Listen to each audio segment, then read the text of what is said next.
네, 오늘의 전국 현안 짚어보겠습니다. 조혜진 국민의힘 의원, 안민석 더불어민주당 의원 나와 계십니다. 어서 오십시오. 안녕하세요. 반갑습니다. 안녕하십니까? 예.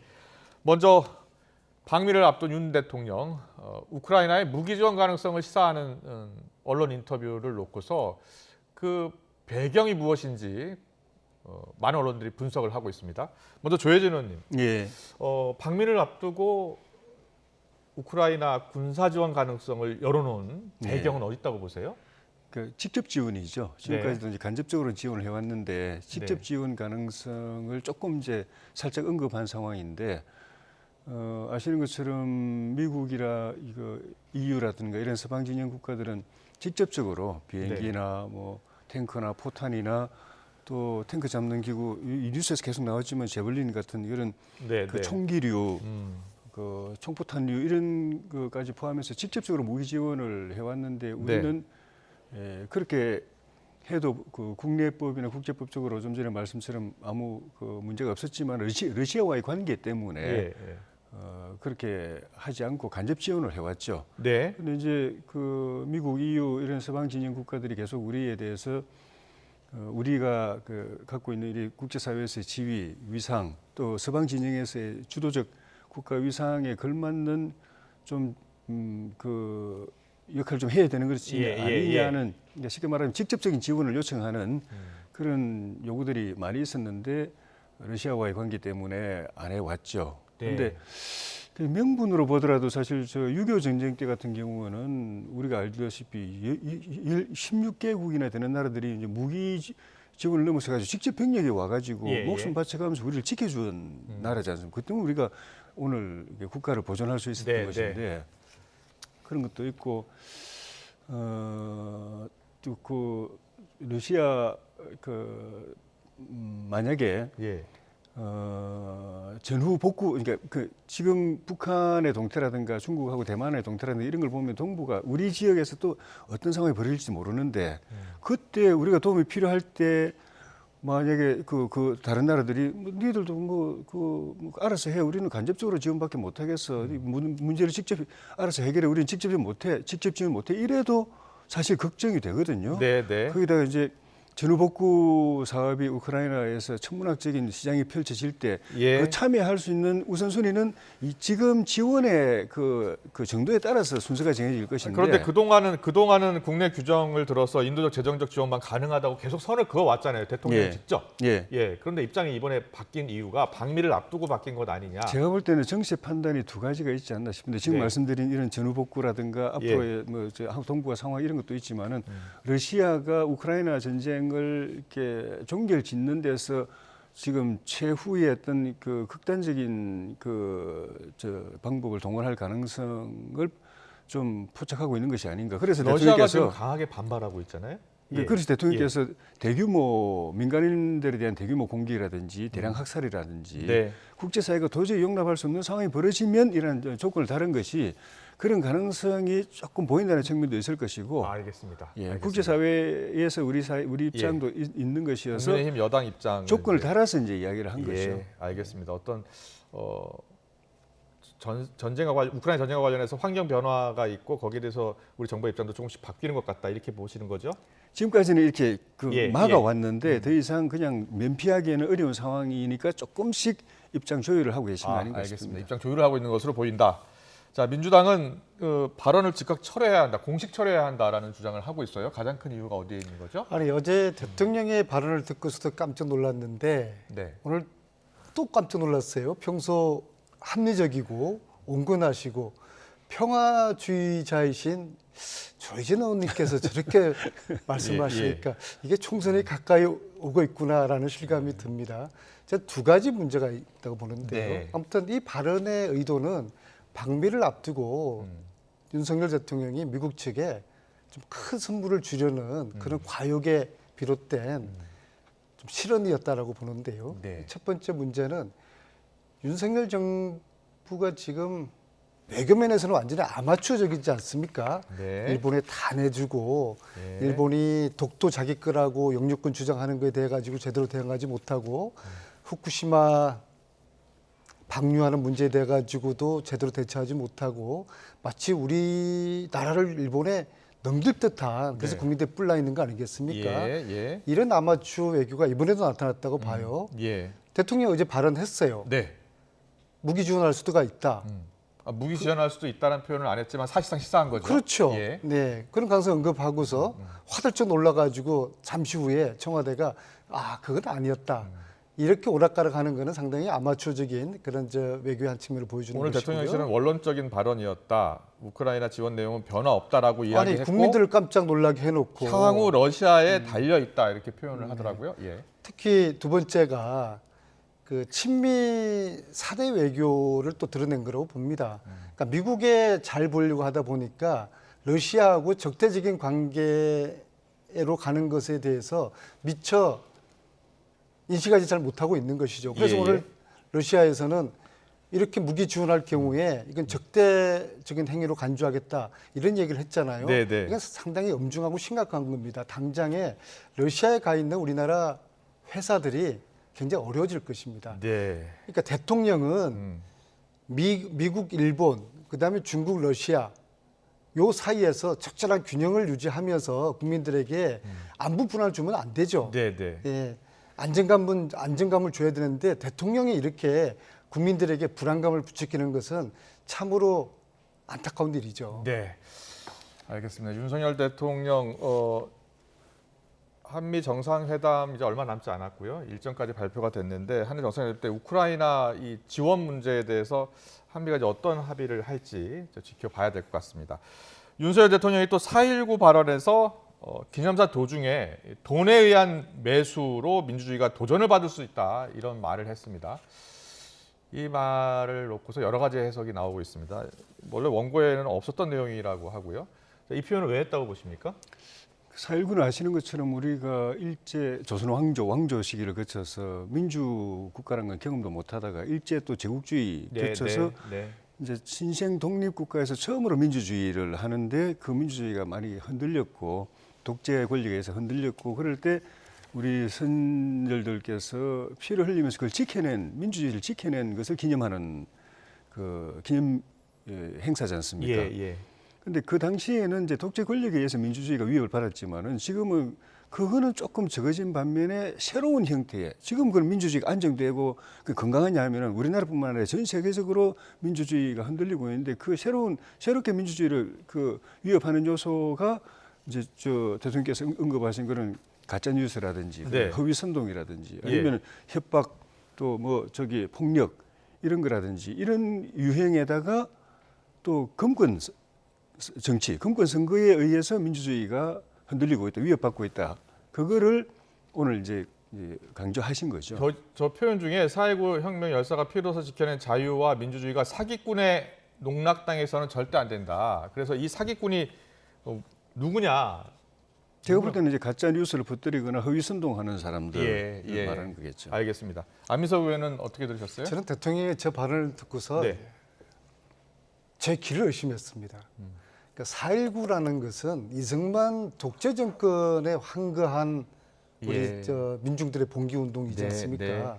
그거하고 아마 대통령께서 저 말씀을 하신 의도는 이번 돈봉투 의혹 사건을 좀 더 부각시키려고 하는 의도였던 것 같아요. 그거하고 4.19 정신하고 무슨 상관이 있겠습니까? 저는 저 말씀을 왜 했을까? 저는 그렇게 생각합니다. 이게 저는 일종의 그 국면 전환용으로 가지고 있던 폭탄을 던진 거라고 보거든요. 지지율이 계속 하락되고 있으니까 위기감과 뭔가 초조해져 있는 상태에서 이미 이 폭탄은 제조해서 가지고 있었어요. 그래서 이 폭탄을 던지면서 수일 동안에 국면 전환이 또 되지 않았습니까? 그런 의혹을 반증시켜주는 대통령의 발언이었다. 그런 합리적인 의심이 간다. 이게 국민 전환용이었구나 그런 생각이 들고요. 어쨌거나 대통령의 저런 말씀은 4.19 기념사의 부적절한 발언이시죠. 그리고 대통령께서는 가령 그런 거 아니겠습니까? 상대가 공개적인 석상에서 저를 공격하는 거는 저하고 건너지 못할 강을 건너겠다는 이야기거든요. 아마 저 사기꾼이라는 발음을 저 발언에 워낙 취지는 네. 아마 이재명 대표로 그렇게 읽혀지거든요. 그 이재명 대표 앞에서 당신은 사기꾼이라고 만약에 했다 그러면은 이것은 대통령으로서 이런 표현을 하시면 안 되는 것이죠. 그 정말 저는 유감입니다. 네. 품격이 너무 떨어진 그런 기념서였습니다. 지금 이제 민주당 전당대회 돈봉투 의혹 관련해서는 민주당에서는 좀 기획 수사 의도가 있다, 국면 전환용이다 이렇게 보고 있는 거죠. 기획 수사는 아니고요. 예.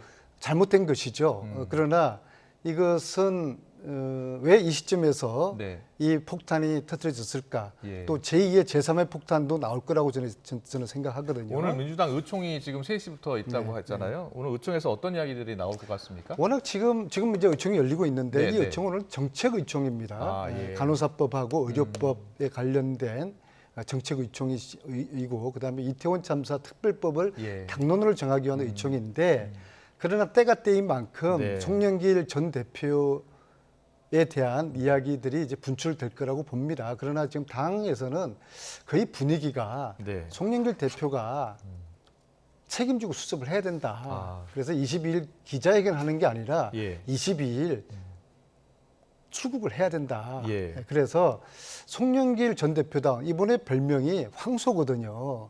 우직합니다. 그렇습니까? 네, 예, 그래서 예. 이번 이 일은 내가 알았든 몰랐든 간에 네. 내가 책임을 지겠다. 내가 다 안고 가겠다. 그래서 사적생의 각오가 필요합니다. 본인 다 버려야 됩니다. 네. 버려야지 자신도 살 수 있고 당도 살 수 있는데 본인이 계속 미련과 집착을 가지고 있는 한은 계속적으로 고립무원의 상태로 되어 갈 것입니다. 네. 고립무원의 상태가 될 수밖에 없을 것이다 이렇게 이야기하고 있는데 지금 계속해서 음성 녹취가 계속 공개되고 있잖아요. 예. 여당에서는 오늘 김기현 대표가 이재명 대표와 송영길 전 대표가 통화한 내용을 놓고서 뭐 무슨 이야기 했느냐, 뭐 모의한 거 아니냐, 뭐 이런 이야기까지 나왔어요. 원래 이제 두 분의 관계가 협력 관계였죠. 네, 네. 지난번 대통령 선거 과정에서도 이미 이제 다 알고 계신 사실이지만은 예. 그때 마지막 이제 마지막 투표에서 사퇴한 정세균 후보, 김두관 후보 표를 어떻게 처리할 것인가를 놓고 예. 이낙연 후보 측에서 사퇴 전에 얻은 표까지 다 이제 합산해서 하는 문제를 놓고 그때요? 강력하게 어필을 했는데 예, 결과적으로 송영길 대표 지도부가 이재명 후보 손을 들어줬거든요. 네, 네. 그때 마침 또 막판에 이낙연 후보 측의 추격이 아주 거세고 서울 지역 대의원 투표에서 60대 30인가 엄청난 네. 차이가 벌어져서 아마 결선에 그걸 송 대표가 지도부가 이낙연 후보 측의 요청을 받아들여서 결선으로 갔으면 뒤집힌다라는 전망도 많았습니다. 예. 승패를 좌지우지한 그런 측면이 됐는데 그 이후에도 이 사건과 관련해서도 직접 간접으로 이렇게 두 분이 연결되는 부분이 있는데다가 또 두 분이 또 30분간 또 통화를 했다고 그러니까 예. 모두가 이제 궁금할 수밖에 없는 것이죠. 알겠습니다. 잠시만요. 여기서 송영길 전 대표가 직접 의원들에게 돈을 주기도 한 것 아니냐라고 의심되는 그런 대목이 담긴 녹취록이 있습니다. 이거는 뭐 직접적인 증거는 아니지만 두 사람의 대화에서 여러 가지 이제 의혹이 제기되고 있는데 직접 듣고 한번 판단해 보겠습니다. 월요일 날 오면 밥값이 없다. 현찰로 좀 마련해줘라. 얘기해 놓으십시오. 얼마? 그러면은 1,000만 원 이렇게 얘기해야 돼. 그러면 얘는 100만 원을 생각하고 있다. 1,000만 원을 두드려 맞기 때문에 500을 갖고 옵니다. 아시겠죠? 진짜 완전 엑기스 전수해주네요. 따라 누구 얘기를 하길래 그래서 참 열심히 하네요. 그랬더니만 연기를 형이 그러더라고. 그래서 안 그래도 내가 조금 저 처리해줬어. 더 열심히 하라고 그래서 연기리 형이 어디서 이제 구했는지 그런 건 모르겠지만 내용은 모르고 많이 처리를 많이 했더라고. 네, 여기서 이제 연기리 형이 나오는데 송영길 전 대표를 의미하는 것 같죠? 그럼 참으로 참담합니다. 네. 저렇게 강내구 이정근 저 두 분이 측근인데 예. 측근들이 지금 한 사람 구속가 있고 아마 이제 강내구 영장이 청구됐죠. 위원장도 예. 감옥 갈 것 같은데 이 정도 되면은 예. 이제 송영길 전 대표답게 그래 모든 건 제가 다 짊어져 가겠습니다. 제가 책임지겠습니다. 하면서 선당후사하는 자세. 예. 20년 제가 정치를 했는데 가장 많이 여의도에서 들었던 이야기가 선당후사인데 예. 누구나 이 이야기를 하지만은 어느 누구도 이걸 제대로 실천하지 않는 것 같은데 예. 지금 송영길 전 대표가 이걸 실천을 보여줘야 될 때고요. 아마 검찰에서는 네. 송영길 대표가 들어오지 않기를 바랄 겁니다. 들어오지 않으면은 수환장 발부하고 또 예. 여권 만료시키고 네. 그리고 뭐 강제 구인 체포까지 이제 하겠죠. 그런 그림을 저는 검찰이 원하고 있을 거라고 원할 거라고 보는데 그렇게 그걸 막기 위해서라도 만신창이가 된 상태에서 송영길 전 대표의 이미지는 어떻게 되겠습니까? 정치로 가망이 없는 겁니다. 그래서 빨리 귀국하기를 바라고요. 아까 김기현 대표 예. 한 말씀 드리면은 송영길, 이재명 두 분이 모의를 했다지 않습니까? 네. 이건 당대표치고 여당 당대표치고 너무 경솔한 이야기예요. 예. 어제 저녁에 제가 이재명 대표하고 한 2시간 정도 식사하면서 이야기를 했는데요. 예. 전화 통화 내용도 얘기해 주셨나요? 정말 걱정을 해요. 예. 들어와서 수습하시라라고 이야기했는데 예. 정말 여지가 없더라. 여지가 없더라. 예, 그래서 그런 걱정을 하는 이야기를 어제 제가 들었는데 무슨 근거로 여당 대표가 그 두 사람이 이야기를 모의했다라고 그렇게 네. 몰아붙이고 또 심지어 저보고 파리 가가지고 송영길 대표를 데리고 오라고 오늘 최고위원회 공개석상에서 여당 대표가 이건 이제 코미디도 아니고 정치를 네. 희화시키는 겁니다.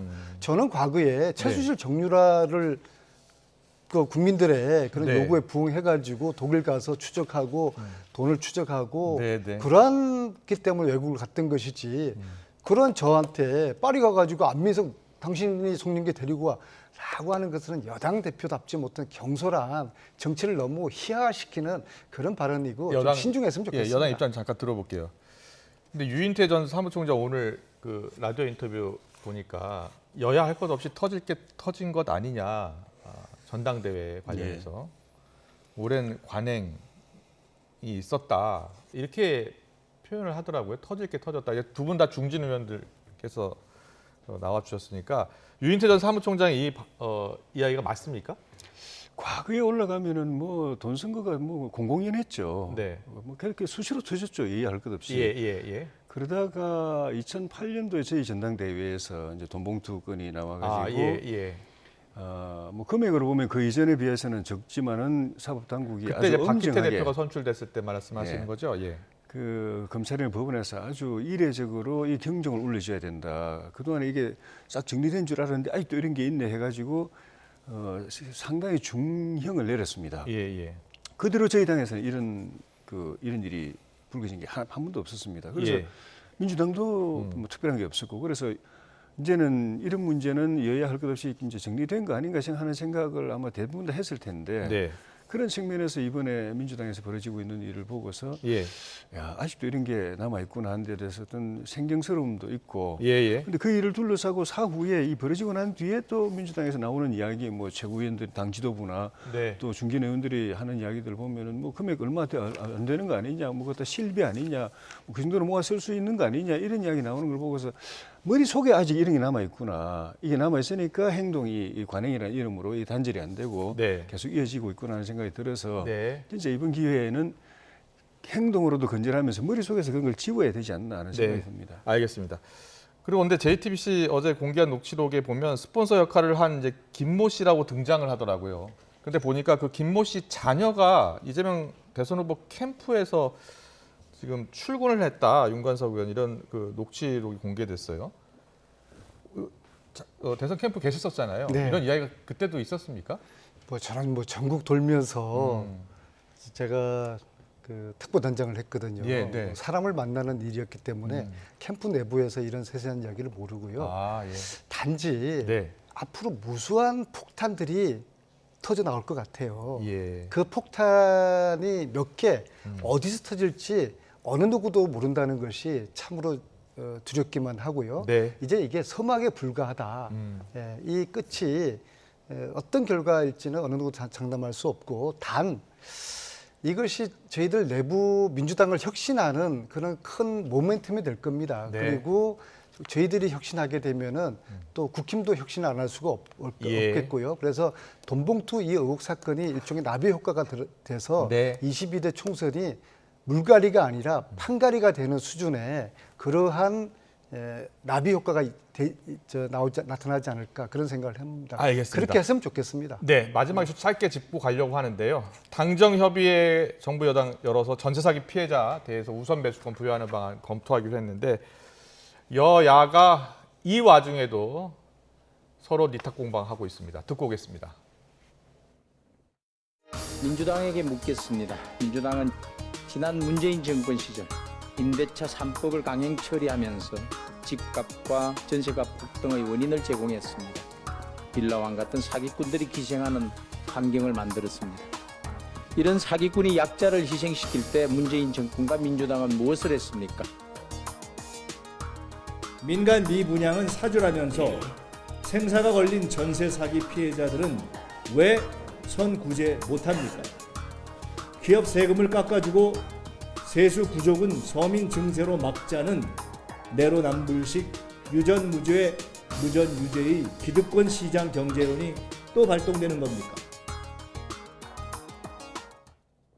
네, 두 분 이제 어떻게 들으셨어요? 이 문제는 여야가 좀 머리를 맞대고 좀 해결책, 당연하죠. 대책을 마련해야 당연하죠. 되는 거 아닙니까? 예. 예, 당연히 대책 마련해야죠. 네. 근데 이제 지금 우리 정책위원장도 말씀하셨지만은 원인을 아는 것이 또 대책 만드는데 이제 시작이기 때문에 그런 게 해서 아마 이야기를 했었는데 그 문재인 정부 때 너무 부동산 정책 한다고 해서 노무현 정부 때 실패했던 그분들을 다시 데려와 가지고 쓰는 바람에 그분들이 부동산 정책 주도하면서 거래 억제하고 또 세금 폭탄 먹이고 이러면서 오히려 더 천정부지로 역대 최대로 올려버렸지 않습니까? 그게 여파로 또 전세 임대료 또 폭등까지 일어나니까 민주당이 그 임차인 보호한다고 해서 임대차 3법을 강행 처리했는데 그게 결과적으로 임차인 보호가 아니라 더 천정부지로 올려놓는 그런 결과가 되고 그걸 노리고서 시세 차익 노리거나 하는 사람들 또 전세 보증금 자체를 그냥 노리는 그런 파렴치한 사람들이 거기 뛰어들어가지고 이런 사태가 벌어졌는데 어쨌든 여기에 범죄 행위는 당연히 이제 엄단해야 되는데 피해자 구제를 하는 방법에 있어 가지고는 이게 새로운 제도도 만들어야 되지만은 여러 가지 고려해야 될 요소들이 많기 때문에 여야가 이거는 같이 머리 맞대고 정책적으로 좀 법적으로 대안을 만들어내지 않으면 안 되겠다는 생각이 듭니다. 바로 만들어야 될 것 같아요. 이게 민생이잖아요. 당연히 협력해야죠. 예. 이제 세 가지인데요. 첫째는 이제 그쪽 피해자들 말씀 들어보면은 경매를 빨리 중단을 해달라. 네. 그 다음에 이 경매 우선권에 대해서 네. 지금 살고 있는 분들이 우선 매수권? 우선 매수를 하게 예. 권리를 달라. 세 번째는 국가가 개입을 해가지고 공공 임대 주거용으로 사용해달라 그거였는데 어제 아무튼 대통령이 경매 중단 발표를 하셔서 그건 잘한 것 같아요. 뭐 실효성은 두고 봐야 되겠지만 이제 앞으로 피해자들의 피해를 구제할 수 있는 방법을 쓰고 그 다음에 이제 공공 임대 주거용으로 전환을 해야 되는데 문제는 경제범죄 피해로 인한 보조는 대책할 수 있는 법적인 근거가 없어요. 그래서 특별법이 필요합니다. 그래서 하루빨리 특별법을 제정해서 이 문제를 해결해야 되는데 특히 피해자들이 거의 다 2030이라는 점에 대해서 우리가 빨리 기성세대들이 머리를 맞대고 해결을 해야 되는데 문제는 특별법 제정될 때까지 시간이 걸리기 때문에 그 사이에 어떤 특별한 구제 대책을 내놓을 것인가 이것에 대한 정책적인 대안과 방안이 필요하죠. 네, 알겠습니다. 과연 여야가 머리를 맞대고 실효성 있는 대책을 내놓을지 지켜보겠습니다. 조혜진 국민의힘 의원, 안민석 민주당 의원과 함께했습니다. 잘 들었습니다. 고맙습니다. 고맙습니다. 고맙습니다.